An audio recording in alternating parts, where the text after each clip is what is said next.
Students will be doing a research activity focused on the technological revolution that has come in waves over the last 20 years.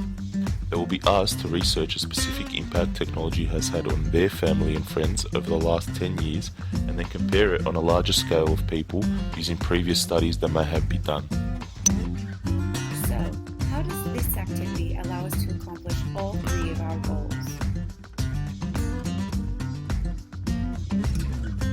As both students struggled with statistical literacy with a particular focus on graphs and interpreting the data, we wanted to make sure that our assessment included displaying information and research visually in a graph. And sometimes students can't see when to use mathematical skills in real life situations because they're associated only with the classroom. This highlights how very important it is for students to see the links between classroom maths and its potential for understanding and solving problems in the everyday world. Once the student has gathered their data, we would scaffold their understanding of building graphs through the 5-step framework that was developed by Kemp and Kassane.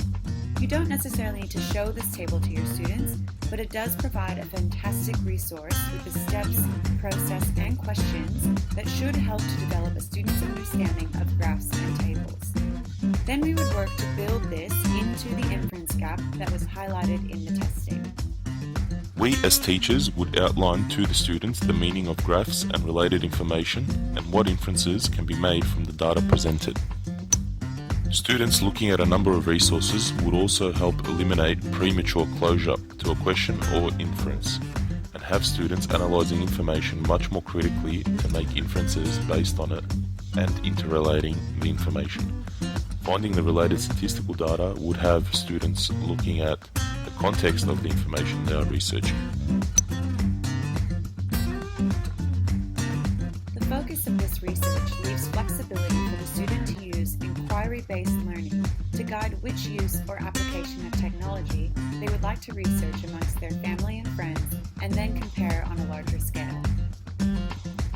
For example, Ivana might choose to look at how technology has shaped health and food habits within her own family, whether it is positive or negative in the last 10 years.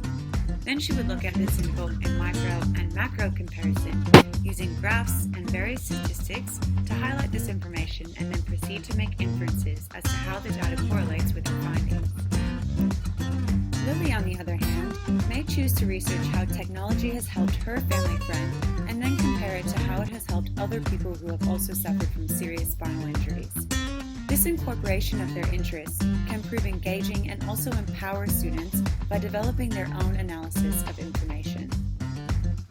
If we want to learn deeply, we need access to the means, contexts, and tasks that are integral to generating knowledge, not simply to content transmission and abstracted activities of application like essay writing.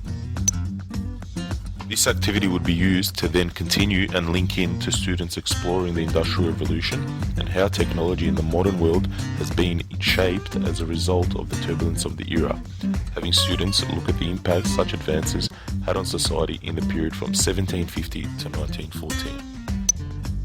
At first, it might seem daunting to bring in various elements and differentiation into your teaching like funds of knowledge, literacy and numeracy, learning disabilities, and curriculum requirements.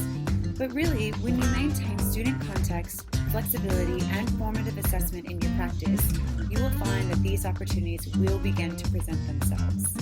Good luck and happy teaching!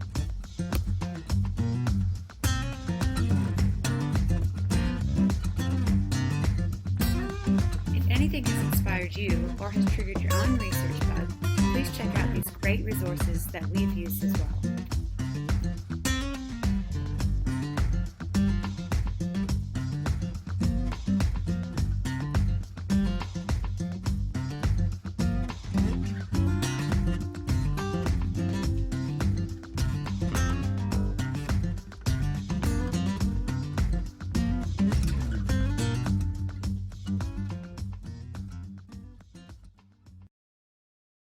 Created using Powtoon.